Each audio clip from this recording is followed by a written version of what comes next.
Welcome to CEO Insights. I'm Marilyn de Guzman with Investing News Network. I'm speaking with Nikolaos Cacos, President and CEO of Argentina Lithium and Energy. Hi, Nico. Hi, Marilyn. Good to meet you. Likewise. Yeah. So let's start our conversation. I guess this is the beginning of 2024. Yes. And you've previously said that you expect 2024 to be a transformative year for Argentina Lithium. Could you talk a bit more about this? What do you mean by that? Well, there's so much going on and so much in the store for 2024. Number one, as we continue drilling with one of our flagship, we have two flagship projects. So our first flagship project, Rincon, we have drill programs that are continuing, but I think the real critical point will be by middle of 2024, where we will have our first resource calculation. I think that will set the company sort of on the stage for solidifying our discovery and sharing with the investment world the magnitude of what we have. The second point is that we have on our second flagship project, our Antofalla project, it's still going through the permitting process. We expect the permits to be granted sometime in the second quarter. As soon as that starts, geophysics and drilling will begin there too. So we are going to have a very active program for the balance of the year. And we're very excited about our Antofalla project because two reasons. Number one, is twice the size of our first project, the Rincon, so the potential is much bigger. And the second, it neighbors one of the largest lithium deposit in Argentina, which is now owned by Albemarle, which is the world's second largest lithium producer. So there's a lot of potential there, and there's a lot of potential, I think, here with Argentina Lithium to make a lot of noise in 2024. That's great. Yeah. So one of the, milestones from 2023 was the investment deal with Stellantis. Well, yeah. So it's been 3 months since that happened. What has happened since then? How has that influenced sort of the trajectory of your project? Well, first and foremost, it's changed our overall strategy, how we approach our exploration programs, because we don't have to pay attention to the short-term, machinations of the stock market. We can maintain a longer-term view with keeping our strategic goal in place to defining a resource, defining an engineering study, and then going into production. So those are the kind of the big three milestones that we look at. And the second thing it allows us to do is, to accelerate our exploration programs. We can be active at a time when the rest of the lithium industry is pulling back and trying to conserve the capital that they have. But as a junior, we're in a very privileged situation here where we're actually speeding up and accelerating things. We've retooled all our exploration budgets. Permitting is the one thing that has to come into place, and that's going to come in place over the coming months here. And then we'll have 2 and 3 drill rigs turning at the same time and being able to advance our projects to that pre-feasibility study stage much, much quicker than we originally anticipated. Mm-hmm. So talking about 2024, could you sort of give us an overview of what the plans for 2024 are? I'm sure, I know you've already given us a little bit of a preview of it, but if you want to go into detail. Well, sure. On the Rincon project, it's just around 5,200 hectares of property.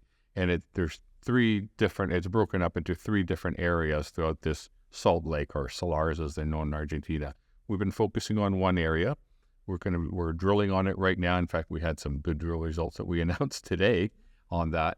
And then we have a few more holes to go there, and then we're going to move to the other area, and then to the other area. So we're going to have a drill program going throughout the whole year. Our first, as I said earlier, our first resource calculation will come out by mid-2024. But then as we continue to move and drill out the rest, there'll be more resource calculations that are coming down the pipeline. And then, of course, we've got our second flagship project, the Antofalla. With the permits coming in over the next few months, I think an aggressive drill program, we anticipate to have at least 2 drill rigs on that. I think as we get results from that, it'll highlight what the potential of the salar is. And I think it has the potential to really add some significant value to Argentina Lithium.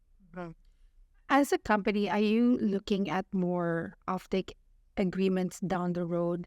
And I ask this because, one webinar I've watched in the past, they mentioned, all the incentives that are coming from the government in terms of the critical minerals strategy. A lot of it is going downstream in the supply chain, downstream to car manufacturers. And what are your thoughts on that? And what's the strategy towards, more offtake agreements? Well, this is what happened to us. We're seeing one of the largest car makers in the world, Stellantis, making a really sizable investment in a junior exploration company. $90 million US equivalent, we paid for in pesos, but in a company that had a market cap at that time of 20 million. They bought 19.9% of our company. What was their incentive? They're not stock pickers. They pick good companies. That's why they picked us, I like to think. But ultimately what they're after is they want the lithium. It's an option on the price of lithium. They have, as I understand it, very detailed plans of what their electric vehicle production lines will look like, what their battery and their lithium requirements are going to look like, and they foresee shortages. And they're trying to cover for these shortages by going to some of the best areas in the world to make lithium discoveries, and that's within Argentina. And they chose us because we're part of a well-known, the Grausa Group, extremely well-known in Argentina, one of the more successful exploration groups there. So we were able to, they liked the quality of the projects, we had the investment from them, and yes, we have an offtake deal, but what does that mean? It means that when we go into production, we promise to sell them up to 15,000 tons of lithium carbonate per year for 7 years. And we can expand that and extend that as we feel warranted, but they're going to pay for that. So it's, from my point of view, having a customer at the end of the day while we're still building up lithium resources, it doesn't get better. The best deal. So we're in VRIC in Vancouver right now. What's a key message you'd like attendees here to know about Argentina Lithium? Well, I like them to know that we're not like other other lithium companies, whether in Argentina and elsewhere. I think we're unique. Number one, who we are, we have an exceptional reputation in Argentina and an exceptional reputation to be successful. So Argentina Lithium is run, by the right management team. We have the right partner here with Stellantis, has given us a financial freedom, so to speak, and to pursue our exploration dreams. And I think with the quantum of work that we have planned out for this year, I think our shareholders are going to be pleased by the end of the year. That's my goal. Great. Yeah, thanks, Nico, for joining me and speaking with me today. My pleasure. And thanks, everyone, for watching. Join us again next time for another engaging conversation on CEO Insights.